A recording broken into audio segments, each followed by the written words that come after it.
بسم الله الرحمن الرحيم. ربنا افتح بيننا وبين قومنا بالحق وأنت خير الفاتحين. صدق الله العظيم. اللهم اجعل الحق على ألسنتنا والهمنا العمل به. اللهم ارزقنا الصدق في القول وفي العمل. اللهم إنا نعوذ بك من علم لا ينفع، ومن قلب لا يخشع، ومن نفس لا تشبع، ومن عين لا تدمع، ومن دعوة لا يستجاب لها. اللهم إنا نسألك الهدى والتقى والسداد في الخطى. اللهم آمين. السلام عليكم ورحمة الله وبركاته. أهلا ومرحبا بحضراتكم وحلقة جديدة من برنامجكم الطبي الأسبوعي ناقص واحد. حلقة اليوم إن شاء الله هتكون تكملة لما بدأناه سويا في الحلقة الماضية، وهو بعنوان الطب البديل الجزء الثاني. واللي متابعنا من الحلقة اللي فاتت احنا اتفقنا ان احنا هنتحدث عن الطب البديل من المنظور الطبي والعلمي الحقائقي الوثائقي المثبت علميا وطبيا.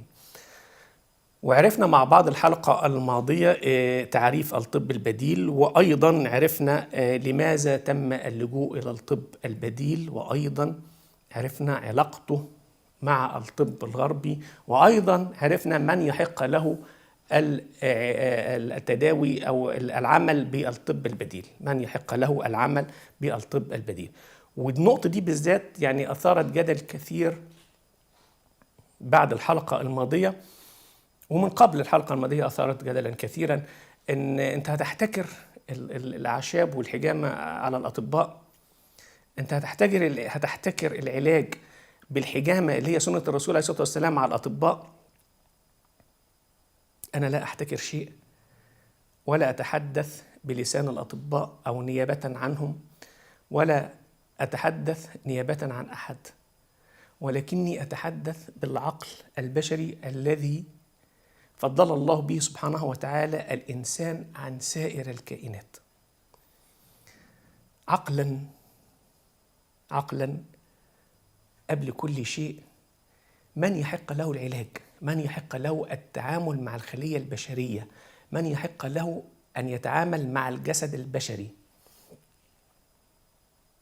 هل هو الطبيب الذي أفنى من عمره سنوات وسنوات في دراسة الخلية الحية وجسم الإنسان ووظائفها وتركيبها والأمراض التي ألمت بها والتشخيص والعلاج، أم شخص أخذ دورة لمدة 3-4 شهور، مش أقول لك شهر، دون أن يدري شيء عن جسم الإنسان؟ أيهما عقلا أقدر به وأولى أن يتعامل مع الجسم البشري والأمراض والعلاج اللي بيحتاجه؟ عقلا بعيدا عن أي شيء آخر أعتقد أنه هو الطبيب.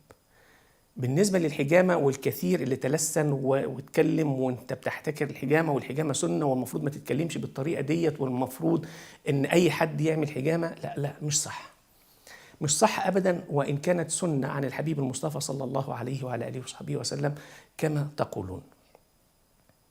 وكما ذكرت في حلقة سابقة عندما سئل ابن عثيمين رحمة الله عليه عن هل الحجامة سنة أم علاج، أجاب أن الحجامة دواء وعلاج، ولم يذكر أن هي سنة. حضرتك بتقول أن هي سنة فعلية عن الرسول صلى الله عليه وسلم فعلها، هل حجم الرسول صلى الله عليه وعلى آله وصحبه وسلم؟ لا، ولكنه احتجم. فأنت عندما تذهب للعلاج بالحجامة عند طبيب، انوي بداخلك أن هي اقتداء برسول الله صلى الله عليه وعلى آله وصحبه وسلم، ولكن ما تقوليش أنا بشتغل بالحجامة سنة عن الرسول عليه الصلاة والسلام. حين يفقد الأطباء العاملين بهذه الآلية اتكلم حضرتك وتواجد حضرتك. وصل التطاول وعذرا في الكلمة من أحد المتابعين على الصفحة عندي إن هو بيقول لي ده احنا بص بقى الكلمة عاملة ازاي. أسأل الله العظيم أن يهديني وإياه وإياكم جميعا يا رب. ده احنا بنشيل بلاويكم. فبقول له بلاوي مين؟ قال لي بلاوي الأطباء اللي هم اللي بيعمل حجامة، الشيخ اللي بيعمل حجامة، فلان اللي بيعمل حجامة، الأخ اللي بيعمل حجامة، الأخت اللي بتعمل حجامة، بيشيل بلاوينا، بلاوي الأطباء وأخطائهم. أين العقل؟ يعني أين العقل من هذه الكلمة؟ وإن كان يسر الله سبحانه وتعالى طبيب متخصص في الحجامة، ليه ما تروحلوش؟ عندما أراد صلى الله عليه وسلم أن يعالج بالحجامة ذهب إلى المختص، ولم يجعل سيدنا أبو بكر أنه يحجمه، لم يجعل السيدة عائشة رضي الله عنها أن تحجمه، أو أي أحد آخر، ذهب إلى المتخصص الذي يوازي الذي يساوي في عصرنا هذا الطبيب المتخصص. هذه هي سنة الحبيب المصطفى صلى الله عليه وعلى آله وصحبه وسلم. دي أكتر نقطة أثيرت حول ما تحدثنا عنه في الحلقة السابقة، الطب البديل وتعريفه وعلاقته بالطب الغربي، ولماذا اللجوء إلى الطب البديل، ومن يحق له أن يعالج بالطب البديل، سواء بقى الأعشاب أو الحجام أو إلى آخره. واتفقنا مع بعض ان احنا هنتحدث عن اليات الطب البديل، واحنا تحدثنا الحلقه الماضيه عن الاعشاب، هنكمل اليات الطب البديل ان شاء الله. وتحدثنا ان احنا في 3 محاور او 3 ركائز هنشتغل عليهم: حالات اصبح العلاج بالطب الغربي مستحيلا، وحالات حقق فيها الطب البديل ما عجز عنها الطب الغربي، وحالات اعتبرها الطب الغربي من الامراض المزمنه. وهنشوف الفرق في هذه الحالات، وشفنا المرة اللي فاتت أو الحلقة السابقة حالة من كل هذه الركائز، وشفنا حالة من الحالات اللي خلاص في الطب الغربي استحال العلاج فيها، كان ورم في الخصيتين لطفل.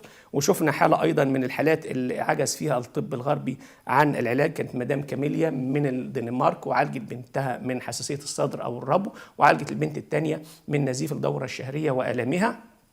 وأيضا شفنا حالة من الحالات التي يعتبروها الطب الغربي من الأمراض المزمنة، وهي حساسية الأنف والصدر والجلد، آية من اسكندرية. وشفنا زي إن هي لفت على 6 دكاترة، وسبحان الله بفضل الله سبحانه وتعالى انتهت المشكلة مع الطب البديل وآلياته. هنكمل مع بعض، ومش هنسى طبعا الوصفة الهدية بتاعت حضراتكم في منتصف الحلقة هنقولها مع بعض.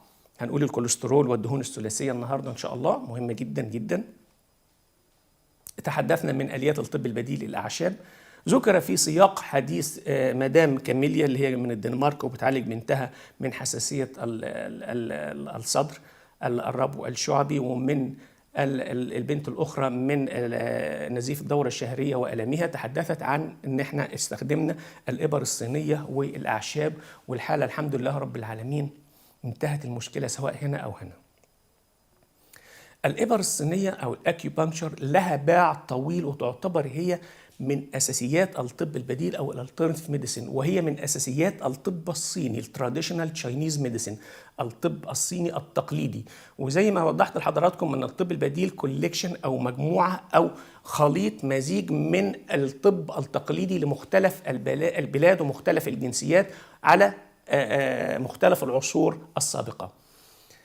الإبر الصينية كلكم أو حضراتكم معظمكم يسمع أن هي للتخسيس، وذكرت من قبل أن التخسيس بالإبر الصينية يعتبر من، أنا آسف في الكلمة، من أتفه الأشياء التي تتناولها الإبر الصينية.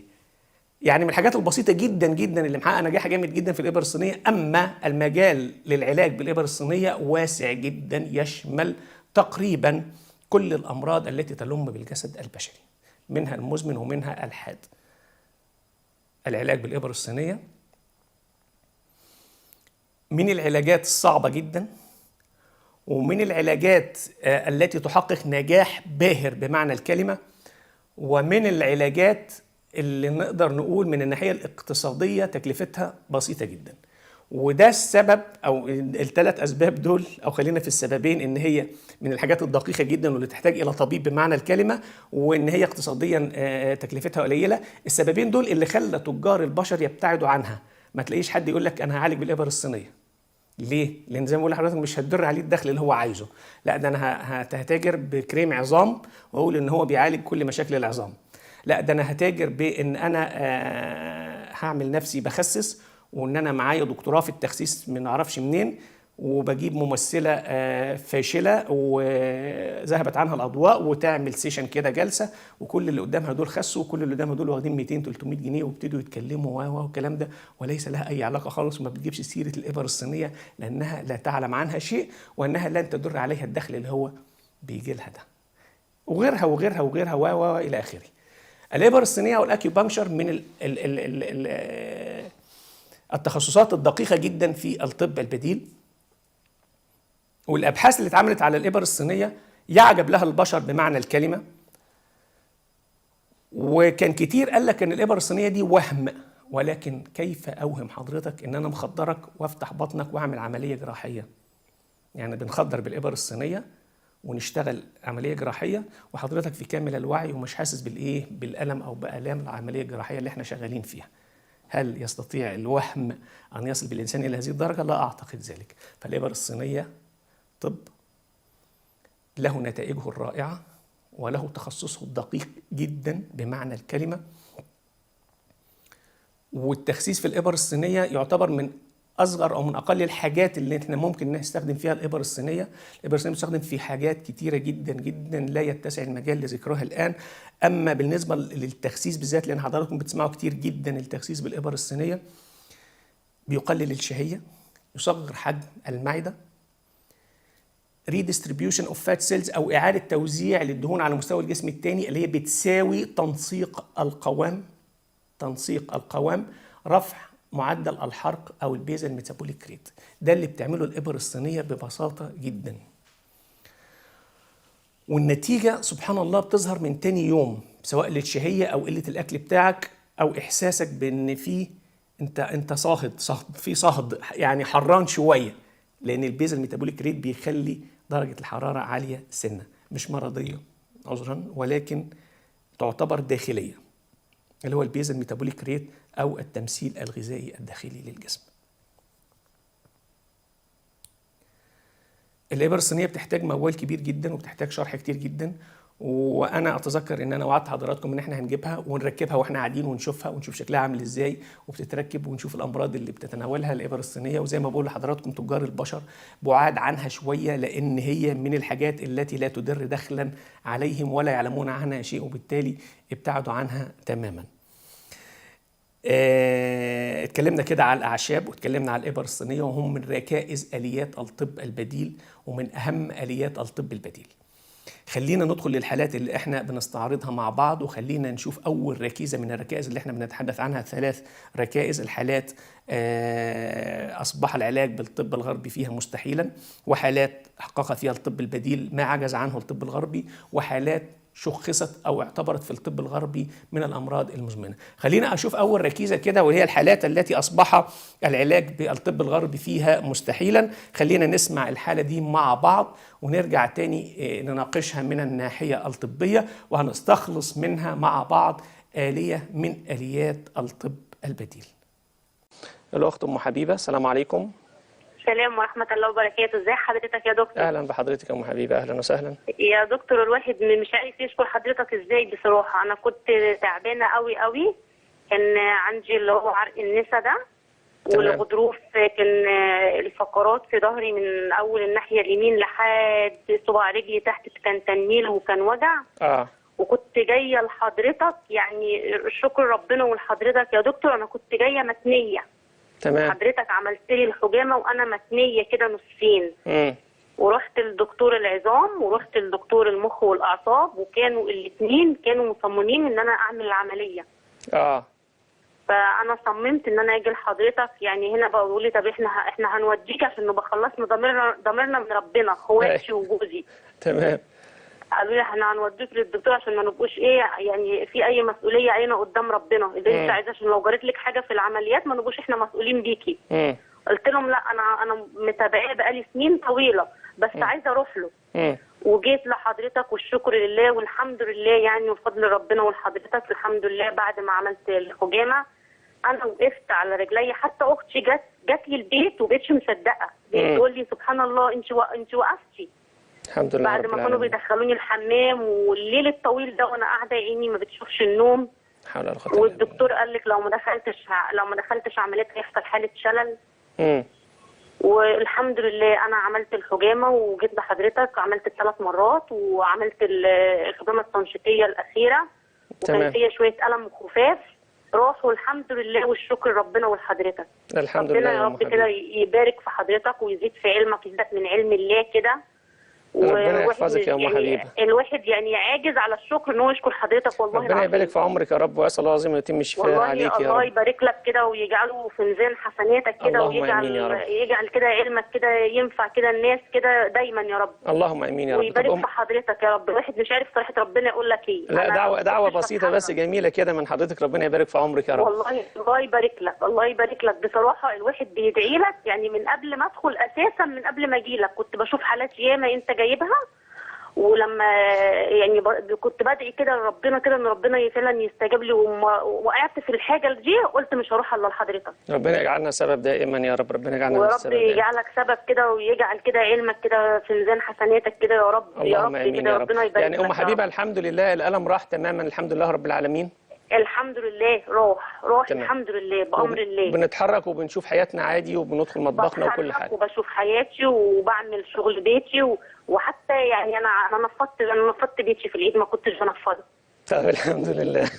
يعني الحمد لله قمت وقعدت ونزلت جبت حاجتي، والحمد لله الشكر لربنا ولحضرتك طبعا. ربنا يحفظك يا رب. انا متشكر جدا لمداخله حضرتك الكريمه. والله ده الواحد مهما قلت انا مش هوفيك حقك. لا بالعكس، ده حقك عندي. ربنا يبارك في عمرك واشكرك شكرا جزيلا. حقك يعني الواحد الحمد لله والشكر ربنا ولحضرتك يعني. ربنا يحفظك يا ام حبيبه، انا متشكر جدا لمداخله حضرتك الكريمه. جزاك الله خيرا. ربنا يبارك لك يا دكتور. ربنا يخليك. متشكر لحضرتك جدا. مع السلامه. أعتقد الحالة اللي احنا سمعناها مع بعض دي في نطاق الطب الغربي وصلت أنه لابد من إجراء عملية جراحية، بمعنى آخر أصبح العلاج مستحيلا إلا باستثناء العلاج بالعملية الجراحية التي قد يكون لها مخاطر، واللي ممكن تكون تسيب آثار جانبية غير التكلفة المادية غير التكلفة الجسدية غير. وأطباء العظام والمخ والأعصاب يقولوا لو ما عملتيش العملية هيحصل شلل، ضغط في الفقرات القطنية اللي هو الغضروف القطني، زائد عرق النسا، آلام مبرحة، تنميل، ووجع باستمرار، ومتنية مش قادرة تفرد ظهرها. دي كانت الشكوى الأساسية للسيدة الفاضلة أم حبيبة. والأطباء رأيهم إن في الطب الغربي إن إحنا لابد إن إحنا نجري عملية جراحية، يا إما هيحصل شلل لو ما اتعملتش العملية الجراحية. أم حبيبة حاولت أو قالت إن أنا هجرب الطب البديل، وزي ما قلت لحضراتكم الكلمة دي ما بتزعلنيش ولكنها واقع، ولكن يجب إن هي يعني تختفي شوية. يعني لو بدأنا بالطب البديل إيه المانع؟ يعني أنا مش لاقي مانع لذلك، ولكن على أي حال نظرنا لهذه الحالة من الناحية الطبية وابتدينا إن إحنا نشتغل عليها بآليات الطب البديل. ذكرت الأخت الفاضلة أم حبيبة الحجامة والأعشاب. الحجامة والأعشاب، والحمد لله رب العالمين بفضل الله سبحانه وتعالى انتهى الألم تماما، قدرت تقف على رجليها لدرجة ان اختها بتستغرب لها سبحان الله ده انت وقفتي على رجليكي. يعني شوف حتى التعجب من اهل المريض نفسه ان هم كانوا وصلوا لدرجة خلاص لازم العملية، يا اما هيحصل شلل ومش هتقدر الست دي ان هي تعود الى حياتها مرة ثانية ولا تمارس واجباتها المنزلية الى اخره. ولكن بفضل الله سبحانه وتعالى زي ما سمعنا وشفنا الحالة الحمد لله رب العالمين فعلا بمعنى الكلمة تحقق المستحيل تحت غطاء الطب البديل، بدلا من العملية الجراحية التي قد تكون لها آثار جانبية والتي قد تفشل والتي تحمل كثير من المعاناة والتكلفة المادية العالية. بفضل الله سبحانه وتعالى كان الطب البديل له نظرة أخرى، وعلشان كده دايما بقول لك لازم هتحس برحمة الله سبحانه وتعالى في هذه الحالة. دايما بقول مقولة وزمايلنا الأساتذة في يعني الأفاضل بيقولوا لي ما تتدروش، بلاش دروشة يعني، ولكن لا أنا عايز أتدروش. يعني إن لم تكن رحمة الله سبحانه وتعالى في هذه الحالة ما كناش هنحقق النتيجة اللي احنا شايفينها دي. بنستعين بالله سبحانه وتعالى نسأله الشفاء وبناخد بالأسباب، وزي ما سمعتم حضراتكم إن هي كملت تماما الحجامة بتاعتها كلها والتنشيطية، وخلصنا الميديكال بلين اوف تريتمنت أو الخطة الطبية العلاجية، والحمد لله رب العالمين وصلنا معاها إلى بر الأمان. رحمة الله سبحانه وتعالى واسعة وبنحسها في حالات كثيرة جدا جدا جدا، وبنقدر يعني فعلا يعني كما يقول الزميل الفاضل الجميل الصديق العزيز الدكتور محمد خالد رأيت الله. يعني حقيقة احنا يعني بنرى الله سبحانه وتعالى ورحمته ولمساته سبحانه وتعالى في حالات كتيرة جدا جدا زي الحالة اللي احنا سمعناها ديت. أعتقد لن تختلفوا معي في هذه المقولة وفي هذا الإحساس وفي هذه الرؤية التي أتحدث عنها. حالة من حالات الحالات المرضية التي أصبح العلاج بالطب الغربي فيها مستحيلا، وزي ما شفنا إزاي الحجامة والأعشاب من آليات الطب البديل قدروا أن هم يحققوا المستحيل في هذه الحالة. تحدثنا عن الأعشاب. الحجامة لها باع طويل في المجال الطبي، وهي آلية أساسية من آليات الطب البديل، وآخر بحث اتعمل منذ بالضبط 33 يوم عن الحجامة بنفس اللفظ الهجامة، وليس الكابينج أو البلاد ثيرابي أو البليدنج ثيرابي أو الهيموباثي، لا، الحجامة بنفس اللفظ. آخر بحث اتعمل سبحان الله أن الحجامة بتعمل حاجتين مهمين جدا كنا غافلين عنهم. أول حاجة تخلصك من آلام قد لا تدري بها ولا تحس بيها. يعني ممكن تحس بألم يقول لك أصل ده عادي، لا، هي تخلصك من أي آلام موجودة في الجسم. النقطة الثانية الجميلة جدا جدا إن هي بتخرج بعض الخلايا الهجومية في الجسم البشري التي تستطيع أن تلتهم أي خلايا سرطانية وليدة، ودي نقطة مهمة جدا جدا.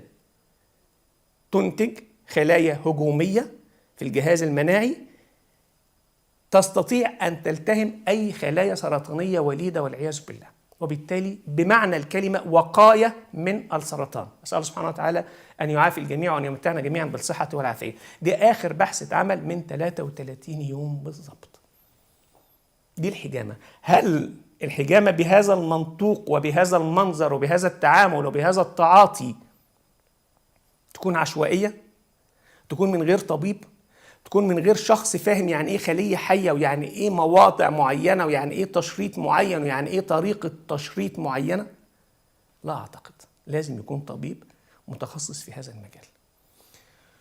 ومفهوم خاطئ عند حضراتكم ان الحجامة بتتعمل في مكان الألم. يعني كتير من حضراتكم، يعني كلكم اعزاء عندي جدا وعلى راسي من فوق، يقول لي اعمل لي كاس هنا في الحته دي لا بتوجعني، اقول له حاضر من عينيا الاثنين. يعني انا بلبي الغرض، ولكن ليس علاجي، ليس العلاج ان انا مكان الالم هعمل كاس. لا، الحجامه بتختلف تمام الاختلاف عن هذا المنطق وهذا المنظور تماما. الحجامه ليها اماكن معينه تختلف غير اللي انت بتحس فيها بالالم. يعني اقول لحضرتك حاجه بسيطه جدا جدا، يعني الحجامه او الابر الصينيه دي نقاط ودي نقاط على فكره، عشان ما نخلطش الامر مع بعضه. في امراض الكلى تخيل انت الحجامه بتتعمل فين؟ عند كعب الرجل من تحت. طب ايه اللي جاب كعب الرجل للكلى؟ هو ده الطب وهو ده التخصص، وهي دي الابحاث والدراسات اللي قالت ان النقاط دي هتعالج لي الكلى. وبالتالي الحجامه لها باع طويل في الطب ولها مجالاتها، ولكن لابد ان تكون على يد طبيب متخصص. اوعى واحذر، وانا اعتقد الحلقه قبل الماضيه كان اسمها احترس من الحجامه، ان انت تحتجم او تتعالج بالحجامه عند اي شيخ او اي اخ او اي اخت. سيبك من الكلام ده خالص. مش عايز اقول عشان ما حدش يزعل مني سيبك من الجهل ده، ولكن سيبك من الكلام ده خالص. ماشي، خليها الكلام ده خالص، سيبنا من الكلام ده خالص. ناخذ بالاسباب مصداقا لقول الله سبحانه وتعالى: بسم الله الرحمن الرحيم، فاسألوا أهل الذكر إن كنتم لا تعلمون. صدق الله العظيم. واتباعا للهدي المحمدي الشريف: تداووا عباد الله، فما أنزل الله من داء إلا أنزل له الدواء، علمه من علمه وجهله من جهله. نقصد المتخصص، ناخد بالأسباب، هنجد النتيجة اللي احنا بنسمعها مع بعض. دي الحجامة الطبية، وطبعا يطول الحديث فيها، ولكن أنا بختصر على قدر الإمكان. لابد أن تكون على يد طبيب متخصص. ليست الحجامة فقط أماكن معينة. سهل قوي إن أنا أجيب لك تشارت كده، خريطة، وأقول لك دي الأماكن بتاعت كذا والأماكن بتاعت كذا والأماكن. ليست فقط طريقة تشريط معينة، بتختلف طريقة التشريط في كل الحالات. ليست فقط نوع الحجامة، لأن هناك أكثر من نوع للحجامة. ليست فقط عدد الكاسات، ليست فقط مقاس الكاس اللي أنا بستخدمه، ليست فقط عدد الجلسات اللي أنا هأجريها للمريض بتاعي. علشان أشرح الكلام ده أنا عايز لي 2-3 سنين، وتكون حضرتك على خلفية طبية بالتشريح ومعرفة الخلايا البشرية. فبالله عليكم كيف نستطيع ان احنا نعمل كورس شهر او 2 ونقول ان هو خبير في الحجامة ونقول ان هو بيعالج في الحجامة؟ كل ده من الناحية الطبية نصب، كل ده من الناحية البشرية تجارة بالبشر، لا أكثر ولا أقل. دي حالة أصبح العلاج فيها في الطب الغربي مستحيل، وخدنا منها آلية الحجامة وتحدثنا عنها باستفاضة شوية على قدر الإمكان عشان نختزن معلومات طبية عن الحجامة. حالات حقق فيها الطب البديل ما عجز عنه الطب الغربي. خلينا نشاهد مع بعض الحالة دي ونشوفها هترتكز تحت هذه الركيزة أم لا، تحت هذا العنوان أم لا. حالات حقق فيها الطب البديل ما عجز عنه الطب الغربي. خلينا مع بعض نشوف الحالة دي ونرجع مع بعض تاني نحللها من الناحية الطبية. أهلا بحضرتك يا حاجة، ازيك؟ ازيك يا دكتور أسامة؟ ربنا يحفظك ويعزك. اتفضلي يا أمي. الله يخليك يا دكتور، بارك لك. الله يبارك فيك. اتفضلي يا حاجة سمرة، سامعك يا ستي، اتفضلي. وطي التلفزيون يا حاجة سمرة عشان أعرف أسمعك. ماشي يا دكتور. ازي حضرتك يا دكتور؟ بخير وفضل من الله عز وجل يا حاجة سمرة. اتفضلي حضرتك، اتفضلي. أنا والله يا دكتور أنا قاعدة معدة وجعاني يعني من 25 سنة حضرتك. وبعد كده يعني ولا خليت أسوان ولا خليت مصر ولا خليت الأقصر، ورحت اسمه قال لي الدكتور بتاع اسمه قال لي عاوز عملية في معدتك. وعاملة 12 منظار حضرتك في معدتي. تمام. وبعد كده بقيت ارجع الاكل ارجع لغايه ما وصلت لحضرتك كده، بقيت اتابعك على التلفزيون، ناس كده كلمتهم جابوا لي الرقم بتاع حضرتك. تمام. وبعد كده اتصلت بحضرتك ووصلت لك واديتني علاج، الله يبارك لك وبارك الله فيك، وبقيت كويسه دلوقتي شهر من اول شهر اتمنع الدم واتمنع الترجيع. الحمد لله رب العالمين. يعني الترجيع بتاع كنت بيحصل قيء دموي عند حضرتك؟ كنت على طول ارجع يلوك مش لسان عصفور، حته لبن اي حاجه اشربها ارجعها وراها دم. لمده 20 سنه كان الكلام ده معايا؟ والله من 20 سنه ومن 25 سنه كمان من اكثر والله. ورحنا لدكاتره كتير من اسوان لاسكندريه. ما خليتش واسيوط رحت والاقصر رحت. والحمد لله رب العالمين بفضل الله سبحانه وتعالى ربنا جعلنا سبب في خلال شهر. عشان يبارك لك في خلال شهر واحد جيت لحضرتك العلاج ما كملتش العلاج، في نص العلاج والدم اتمنع. الحمد لله رب العالمين، الحمد لله. وجيت كويسه على حضرتك على لازم تمام التمام، ودورك لما جيتك الاسبوع اللي فات برضه كويسه وخلاص هكمل معاك للاخر يا دكتور. ان شاء الله يا حاجه سمره ان شاء الله. والله بخير يا دكتور، والله كويسه على يعني من بعد ربنا انت يا دكتور. ربنا يحفظك ويعزك ويعلي قدرك، والحمد لله على سلامتك، وده فضل الله سبحانه وتعالى ان ربنا جعلنا سبب في منع هذه المعاناه اللي بقى لها 20 سنه مع حضرتك. الله يخليك يا دكتور، بارك الله فيك وبارك في علمك وماشي وحضرتك ماشي على النظام دلوقتي. انا برضه امشي على حضرتك على نظام الاكل زي ما انا برضه لغايه ما اشوف حضرتك الزياره القادمه ان شاء الله يا حاجه سمره. يعني برضه امشي على الاكل ما اكلش يعني الاكل الاولاني اللي قلت لي عليه امشي عليه؟ لا يعني نمنع بس المقلي والسمين والحادق والحراق، لكن ناكل باقي عادي مفيش مشاكل. طيب بارك الله فيك والف شكر يا دكتور. ربنا يطمنا على حضرتك. انا اشكرك شكرا جزيلا على المداخله الكريمه دي يا حاجه سمره، شكرا. 25 سنه معاناه، عمر بمعنى الكلمه، ترجيع قيء مستمر ثم يليه دم، ترجيع دم. 25 سنه ما راحتش الدكتور واحد ولا اثنين ولا ثلاثه، لا ده راحت يعني في تخيلها راحت لكل دكاتره مصر من الاقصر لاسوان لاسكندريه الى ولم تجد نتيجه، وعملت 12 منظار تشخيصي. متخيلين حضراتكم الحاله التي انا اعتبرها فعلا، وحضراتكم هتوافقون الراي، عجز الطب الغربي عن العلاج، ولكن حقق فيها الطب البديل المستحيل بمعنى الكلمه في خلال شهر، ما كملتش حتى شهر. الحمد لله رب العالمين، وقف القيء تماما ووقف الدم تماما. هذه النظرة الطبية لحالة زي كده هتختلف تمام الاختلاف في تناولها وعلاجها عن الطب الغربي. يعني في الطب الغربي احنا هنكتب بقى حاجات لقرحة المعدة، وهنكتب حاجات لتقليل حموضة المعدة وإلى آخره، إلى في الآخر قال لها لازم عملية في المعدة. نظرة الطب البديل هتختلف تمام الاختلاف. لا احنا قدرنا الحمد لله رب العالمين في أقل من شهر نمنع الموضوع ده تماما اللي بقاله 25 سنة. متخيل حضرتك؟ أعتقد لابد ان احنا نعترف ان فعلا الطب البديل حقق ما عجز عنه الطب الغربي في حالة زي دي.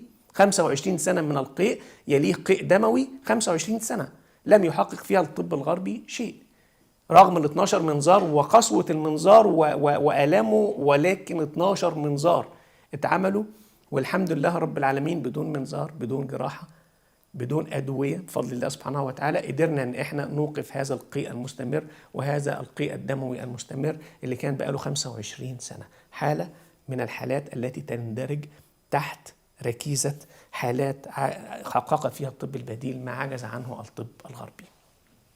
الأعشاب والآليات اللي احنا استخدمناها، احنا استخدمنا فقط الأعشاب، وتحدثنا في الحلقة الماضية عن الأعشاب، واتفقنا سويا أنها أنواع معينة من الأعشاب الطبية، اتفقنا سويا أنها مقادير معينة من الأعشاب، المزيج من الأعشاب، طريقة تحضير معينة، ثم يأتي بعد ذلك الدور بتاع حضرتك اللي هي الجرعات المعينة التي يجب أن نلتزم بها والفترة الزمنية للعلاج التي يجب أن نلتزم بها. واتفقنا مع بعض برضو زي ما قلنا في الحجامة، مش هينفع ان انا اخد دورة شهرين في العلاج بالاعشاب وابتدي بعد كده اقول انا خبير في العلاج بالاعشاب، انا اخصائي في العلاج بالاعشاب. اين الخلفية الطبية لحضرتك؟ لا مفيش، اصل انا خريج علوم. اين معرفة حضرتك بالجسد البشري وتشريحه؟ لا ما اعرفش، اصل انا خريج كيمياء وخريج زراعة، ولكني خدت دورة في الاعشاب. كلام لا يعقل ولا يقبل عقليا، ولكن حضراتكم للاسف بتنساقوا وراء البرامج المباعة، بتنساقوا وراء الإعلانات التي ليس لها أي أساس من الحقيقة ولا من الطب، وتجد أن يقول لك أجرب، ولكن بتجرب بتخسر فلوسك وبتخسر صحتك. لابد أن يكون المعالج بالأعشاب طبيب، ثم يتدرج بعد ذلك في التخصص العلاج بالطب البديل. العلاج بالأعشاب له باع طويل جدا في المجال الطبي، وفي الصين كان أشهر شيء، وفي القدماء المصريين كان أشهر شيء العلاج بالأعشاب في هاتين الحضارتين. لما نمزج هاتين الحضارتين مع التنقيح والتنقية الطبية على أساس الدراسات، أعتقد الناتج هيكون رائع زي ما حضراتكم بتشاهدوا معايا في الحالات اللي احنا بنشوفها. وزي ما قلت لحضراتكم كثير من الأدوية الآن أصبحت خلاصة من الأعشاب زي كما ذكرت في الحلقة الماضية، وده اتجاه جميل لا ينبذ، ولكنه جميل ويحبب إلى حضراتكم إن نتعالج بمستخلص عشبي كويس جدا مش وحش. كميات معينة، مزيج معين، بمقادير معينة، بطريقة تحضير معينة، مش أي أعشاب هنقولها، مش أي طريقة هنقولها، ومش أي حاجة هنبتدي إن إحنا نقولها هنعالج بيها. أنا بقول لحضراتكم الوصفات اللي أنت تقدر تعملها في البيت، واللي ممكن هي يكون لها فعلا مردود إيجابي رائع جدا في كثير من الأمراض. قلنا في الحلقة الماضية علاج جرثومة المعدة، النهاردة معادنا مع علاج زيادة الكوليسترول والدهون الثلاثية في الدم. الكوليسترول والدهون الثلاثية في الدم لو عليت بتبقى مخاطر الإصابة بالجلطات، أسأل الله العظيم العفو والعافية للجميع، كبيرة جدا. مخاطر الإصابة بتصلب الشرايين كبيرة جدا. المخاطر على القلب والشرايين كبيرة جدا. سهل قوي إن احنا نتخلص بهذه الوصفة البسيطة اللي هذكرها لحضراتكم، وأتحدى إن حضراتكم تجربوها وبعد أسبوعين نحلل ونشوف إيه الأخبار. 3 فصوص من الثوم تقطع تقطيع صغير، تؤخذ سفوف قبل النوم مع معلقة من زيت بذر الكتان اللي هو الزيت الحار. 3 فصوص من الثوم تقطع تقطيع بسيط، تؤخذ سفوف مع المية كده كأنك بتاخد برشام، مع معلقة كبيرة من الزيت بذر الكتان اللي هو الزيت الحار قبل النوم لمدة أسبوعين. هذه الوصفة حلل بعدها تجد اختلاف رائع في مستوى الكوليسترول والدهون الثلاثية بمعنى الكلمة، وبناخدها بالليل عشان نتجنب الآثار الجانبية للثوم. وخلي بالك ان انت لو ابتلعت الثوم كاملا عافاكم الله هينزل كاملا زي ما هو في البراز، أعزكم الله، وبالتالي لابد أن يقطع حتى تستطيع المعدة أن تستفيد منه ويستطيع الجسم البشري أن يستفيد منه. ويفضل أيضا أن يقطع قبل ابتلاعه، نتركه مقطع كده 5 إلى 10 دقائق علشان يحصل له أكسدة معينة، بنخلص من نوع معين فيه يعني مش هيبقى ليه ضرر ولكن ملوش فايدة معايا، وبالتالي بناخده مؤكسد بعد ال5 أو 10 دقائق من التقطيع. هذه الوصفة البسيطة رائعة جدا، وأتمنى اللي بيعاني من الكوليسترول أو الدهون الثلاثية يجربها، وهسمع من حضراتكم رأيكم فيها. الركيزة الثالثة التي نتحدث عنها في سياق حديثنا عن الطب البديل، يعني حالات اعتبرت مزمنة في الطب الغربي. وزي ما اتفقنا كلمة مزمنة يعني بتساوي إن لازم علاج طوال العمر. وزي ما قلت لحضراتكم في الحلقة الماضية الطب البديل ما اعترفش بالكلمة ديت، الطب البديل بحث عن آليات أخرى تخلصني من كلمة إن هي مزمنة وإن لابد من العلاج المزمن أو طوال الحياة. هنشاهد حالة من الحالات يعني هتتعجبوا ليها جدا، وركزوا معاها كويس قوي وشوفوا لي كده حضراتكم المدى التأثير للعلاج بالطب البديل حصلت بعد قد إيه. خلينا نشاهد مع بعض هذه الحالة من حلقة سابقة ونرجع تاني نحللها من الناحية الطبية. ازي حضرتك يا دكتور؟ اهلا بيك يا اختي الفاضله، اهلا وسهلا. انا اقسم بالله كان يعني والدي كان تعبان، قعد 3 سنين حضرتك، 3 سنين مكتئب لدرجه ان هو يعني احنا تهنا بيه يعني. انا ابويا مخلص علاج ملوش اول من اخر. تمام. فالحمد لله يا دكتور، الحمد لله، الفضل ليك، الفضل لربنا الاول ثم لحضرتك. ابويا جالك يعني اليوم اللي جالك فيه الحمد لله يا رب، الحمد لله طلع حاجه ثانيه، بني ادم ثاني. الحمد لله رب العالمين. يعني احنا 3 سنوات يا ام محمد السيد الوالد في حاله اكتئاب، 3 سنين. ده هو يقول لحضرتك، هو نفسه معاك، مع حضرتك هيحكي لك على اللي هو مر بيه كله. ايوه يا دكتور. اهلا بيك يا حاج حامد، ازي حضرتك؟ البركه في ربنا الاول وفيك. الله يخليك، الله يحفظك يا حاج حامد. وفي بنتي اللي وصلتني لك. طب يا حاج حامد، بس انا عايز من حضرتك توصف لنا يعني حالتك كانت ازاي من 3 سنين يا حاج؟ المرض بتاعي بدأ من 3 سنين. تمام. ورقت في وسطه 4 شهور. كويس. ورجع بدأ تاني. تمام. اروح لدكتور يديني علاج ينيم ويهبطني وما بروقش. تمام. وما خليتش لحد المستشفى امراض العقليه رحته. كويس. برضه يقول لي كل شهر تيجي تاخد العلاج 6 علب. باخدهم كل شهر واروح له يقول لي عملت ايه؟ اقول له اللي انا عليه زي ما انت. بعد الحجامه يا دكتور صبحت الصبح اكنني مولود جديد. الحمد لله رب العالمين. اكني في صباحيتها. قلت لو انا اعرف ان الدكتور هيعمل فيا كده ده انا اكتب له فدان ملك عشان اروق وكده، عشان عيالي لما جيت نمت ومرتي بقى لها معاها 50 سنه قالت لي موت قبل الموت ما يغلى وابن قلب. ربنا يبارك في عمرك يا حاج حامد، ربنا يبارك في عمرك، ربنا يبارك في عمرك. الحمد لله رب العالمين. يعني الحمد لله لقينا نتيجة طيبة يا حاج حامد، وابتدينا ان احنا نتعامل مع الناس وننزل ارضنا تاني ونمارس حياتنا تاني. ماشي. ده انت لو قلت لي افضل معايا 10 سنين مش هسيبك، ده انا هصورك بهدية ومش هقول لك عليها الا اما اجهزها. هديتك ليا ان انت خفيت يا حاج حامد، الحمد لله رب العالمين. الحمد لله. ربنا يا رب يتم شفاء عليك، واسال الله العظيم ان يمتعك بالصحه والعافيه، وما تزعلش من زوجتك ومن اولادك، معلش اعذرهم شويه وما تزعلش منهم، وانسى اللي فات يا حاج حامد. يا دكتور انا مش زعلان منهم، لان في الشده ينفعوني في الصحه، ولما مين يجايروا مني. معلش تبقى لها معاها 50 سنه. معلش يا حاج حامد، الحمد لله على الشفاء، ونسامحهم كده وابتغاء وجه الله سبحانه وتعالى، ونبدأ حياة جديدة يا حاج حامد. يعني الحاج حامد 3 سنين اكتئاب، ومعلش هم اتخانقوا مع بعض أثناء المكالمة بس يعني ربنا يهدي الحال. 3 سنين اكتئاب، وبنته بتقول كلمة يعني تري حضراتكم الفرق ما بين الطب الغربي والطب البديل. بتقول أبويا خلص علاج ملهوش أول من آخر، يعني أخذ كمية علاج لا توصف، اكتئاب لمدة 3 سنوات متتالية. الحاج حامد يعني البنت بتقول اليوم اللي جالك فيه طلع واحد تاني، اليوم اللي جالك فيه طلع من العيادة واحد تاني. هل من الممكن أن يكون هناك علاج بهذه الطريقة؟ أعتقد أن حالة زي كده لن تجامل ولن تزايد ولن تذكر شيء ما حصلش، ان بقى لها 3 سنين دايخه بوالدها. اليوم اللي جه العياده واتعملت ليه الحجامه خرج واحد تاني. هل من الممكن ان آلية من آليات الطب البديل تحدث هذا الفرق في هذا الجزء البسيط من الوقت؟ نعم، ولا سيما في الامراض النفسيه والعصبيه والاضطرابات الوجدانيه والصداع والأرق والقلق إلى آخره. سبحان الله، نجد أن الحجامة على الطريقة الطبية أو على المنوال الطبي في نفس اليوم أجد النتيجة، وقد يكون في نفس الوقت، زي ما سمعنا من بنت الحاج حامد. الحاج حامد نفسه بيقول لي يعني هو لف كتير جدا لدرجة أنه راح مستشفى الأمراض العقلية بيديله علاج بينيم ويهبط وما بيجيبش نتيجة، أو ما بيروقنيش زي ما بيقول، أو ما بروقش زي ما الحاج حامد بنفس اللفظ بيقول.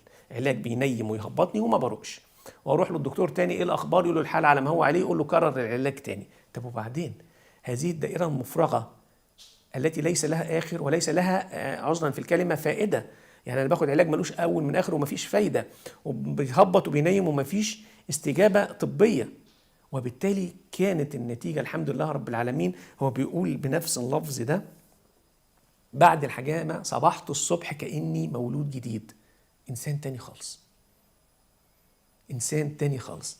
للزملاء الأفاضل اللي بيتفضلوا علينا بالمشاهدة من الأطباء، كل النقطة في اتزان كيميائية المخ. هذه الكيميائية التي سبحان الله تعتبر إعجاز من الله سبحانه وتعالى، وتركيزاتها المختلفة وأنواعها المختلفة، نستطيع عن طريق نقاط معينة وبطريقة تشريط معينة أن أنا أعيد مرة ثانية إعادة الاتزان الكيميائي للمخ، وأجد هذه النتيجة الرائعة اللي احنا بنسمعها مع الحاج حامد. ومع أي مرض زي ما بقول لحضراتكم نفسي أو أي مرض يخص الذاكرة أو يخص خلايا المخ، بنجد النتيجة سبحان الله رائعة جدا وبسرعة قد تتعجب لها أنت نفسك كطبيب. هذه الآلية من آليات الطب البديل وهي الحجامة. بهذا الوصف ما أعتقدش إن أي حجامة هتعمل كده. وكتير من اللي بيسمعني دلوقتي يقول لي: طب ما أنا عملت حجامة للصداع وما خفتش، أنا عملت حجامة عند فلان الفلاني وجابت نتيجة ورجعت تاني. لا، دي مش علاج، دي مش حجامة طبية، ده مش طب، ده حضرتك اجتهاد شخصي منك. ولكن عندما أتحدث عن الحجامة الطبية وتحدثت عنها الكثير، نجد اختلاف شاسع في الطريقة، ونجد اختلاف شاسع أيضا في النتيجة وفي التوقيت بتاع النتيجة وفي النتيجة النهائية اللي أنا أصل بها بعد إجراء الحجامة الطبية. وكما ذكرت كثيرا أن الحجامة الطبية تختلف تمام الاختلاف عن الحجامة العشوائية. وكما ذكرت كثيرا أيضا أن احنا لما بنجري الحجامة ليها أكثر من نوع وليها أكثر من طريقة تشريط وليها أكثر من موضع، وكل مرض قد يكون المرض نفسه عند واحد مع الآخر يختلف من هنا لهنا. كل ده بيحكمنا فيه أسانيد طبية وتشخيص طبي معين وطريقة علاج طبية معينة. وبالتالي ليس من السهل أو من المنطق أو من العقل إن أنا أقول أن الحجامة تجرى في مسجد أو تجرى في مركز طبي أو تجرى على يد غير طبيب. قد تكون العاقبة وخيمة وليست حميدة كما ذكرنا وكما شفنا وشاهدنا مع بعض وسمعنا مع بعض في الحالات اللي احنا بنتناولها سويا. هذه الركيزة وهي حالات اعتبرت مزمنة في الطب الغربي. أعتقد أن الحالات النفسية مزمنة. الحالات النفسية تحتاج إلى علاج دائم مدى الحياة، وزي ما سمعنا بنته بتقول خد علاج ملهوش أول من آخر ويا ريت بيجيب نتيجة، وزي ما سمعنا الحاج حامد إن هو راح للمستشفى الأمراض العقلية والنفسية، يعني أنت عايز إيه بعد كده تخصص؟ والدكتور يقول له كرر العلاج تاني وتالت ورابع وليس هناك نتيجة. ويعني تاني يوم الصبح كان شخص تاني خالص، وكان كل ما مضى يعتبر ماضي تماما وخلصت المشكلة وانتهت المشكلة. نظرة الطب البديل تختلف زي ما قلت لحضراتكم تمام الاختلاف عن نظرة الطب الغربي، وتختلف أيضا تمام الاختلاف عن تناولها عن الطب الغربي بالآليات المختلفة اللي احنا ممكن نشاهدها في الطب الغربي. الحجامة آلية من آليات الطب البديل، الأعشاب آلية من آليات الطب البديل، الإبر الصينية آلية من آليات الطب البديل. هذه الثلاث آليات تحدثنا عنها سريعا ومررنا بها سريعا، ولكن أنا بركز على الحجامة بالذات لأنها للأسف أعطينا فرصة لكثير من المتنطعين إن هم يتطاولوا على السنة المحمدية الشريفة، وأعطينا فرصة إن احنا نسيء لهذه الآلية من آليات الطب البديل لما ننظر إليها نظرة من إن هي سنة عن الرسول صلى الله عليه وعلى آله وصحبه وسلم. لابد أن تجرى على يد طبيب متخصص، لابد أن تجرى على أسس طبية معينة، لابد أن تجرى بطريقة طبية آمنة تماما حتى أصل إلى النتيجة اللي احنا بنشاهدها مع بعض. وزي ما قلت لحضراتكم بنلتمس سبحان الله أو بنلمس ونرى رحمة الله سبحانه وتعالى في الحالات البسيطة اللي احنا بنشاهدها مع بعض. الاكتئاب، لو حد من حضراتكم أسأل الله العظيم سبحانه وتعالى أن يمتعكم دائما بالصحة والعافية دائما وأبدا، لو مر عليه بس يوم اكتئاب يعني بيبقى صعب جدا، فما بالك ب3 سنوات. لدرجة ان الراجل بيقول ان زوجته اللي بقالها 50 سنة معاه بتقول له روح موت قبل الموت ما يغلى. شايف شدة المعاناة عاملة ازاي؟ بص اللفظ حضراتكم، روح موت قبل الموت ما يغلى. من كثرة المعاناة ومن عدم وجود أمل في الشفاء، صلى الله عليه وسلم العفو والعافية ولا تقنطوا من رحمة الله سبحانه وتعالى، ولكن تختلف الوسيلة ويجب أن نأخذ بالأسباب. لما ابتدينا نأخذ بالأسباب وبقولها تاني مصداقا لقول الله سبحانه وتعالى: فاسألوا أهل الذكر إن كنتم لا تعلمون، صدق الله العظيم. واتباعا لسنة النبي محمد صلى الله عليه وعلى آله وصحبه وسلم: تداووا عباد الله، فما أنزل الله من داء إلا أنزل له الدواء، علمه من علمه وجاهله من جاهله. تصديقا لهاتين المصباحين أو لهذين المصباحين نجد النتيجة اللي احنا بنشوفها. لازم أخذ بالأسباب الحقيقية والصحيحة. ما اقولش ان انا عملت حجامه عند الشيخ فلان وما جابتش نتيجه، لا انت اللي غلطان. ما اقولش انا عملت حجامه في المركز الفلاني وما جابتش نتيجه، لا حضرتك اللي غلطان. ما اقولش ان انا عملت حجامه عند الخبير اللي بيطلع على التلفزيون واسمه كذا بس مش طبيب، حضرتك اللي غلطان. عندما اخضع لآلية طبية لابد ان تكون على يد طبيب. عندما اجري آلية طبية يجب ان تكون تحت المظله الطبيه. عندما اجري أي إجراء طبي لابد أن يكون مدروس وله أساسياته وله دراساته وله الاعتراف به، غير ذلك هنجد النتيجة صعبة جدا وليس لها أي نتيجة طبية من قريب أو من بعيد. زي ما شفنا آليات الطب البديل مختلفة وبتختلف من مرض إلى آخر وبتختلف من شخص إلى آخر في نفس المرض، وبالتالي أجد أن احنا لابد أن نعي تمام الوعي من الثقافة الطبية أن كل ده لازم يكون على أرض طبية وتحت يد طبيب متخصص. آليات الطب البديل كثيرة ومختلفة، تناولنا منها 3 آليات حتى الآن. شفنا الإبر الصينية، شفنا الأعشاب، شفنا الحجامة، وشفنا الحالات التي نتناولها مع الطب البديل مقارنة بالطب الغربي. شفنا حالة من الحالات التي أصبح العلاج بالطب الغربي بها مستحيل. شفنا أم حبيبة والغضروف القطني، ولو ما تعملتش العملية هيحدث شلل، والحمد لله رب العالمين انتهت المشكلة تماما. شفنا حالة من الحالات التي حقق فيها الطب البديل ما عجز عنه الطب الغربي مع بعض الحاجة سمرة، 25 سنة من القيء والقيء الدموي، الحمد لله رب العالمين في أقل من شهر انتهت المشكلة تماما. وأيضا شفنا حالة من الحالات التي يعتبرها الطب الغربي من الحالات المزمنة، وهي الحالات النفسية، الاكتئاب وغيره. قدرنا الحمد لله رب العالمين في أقل من يوم نحقق ما عجز عنه الطب الغربي في 3 سنوات. هذا هو الطب البديل بمعنى الكلمة. هذه هي الجزء الثاني من الطب البديل. ما زال أيضا في الحديث عن الطب البديل الكثير والكثير. أتمنى أن يكون معلوماتنا وصلت لحضراتكم. هنستكمل مع بعض إن شاء الله إن كان في العمر بقية حديثنا عن الطب البديل وآلياته المختلفة والثلاث ركائز التي نذكرها سويا مع بعض.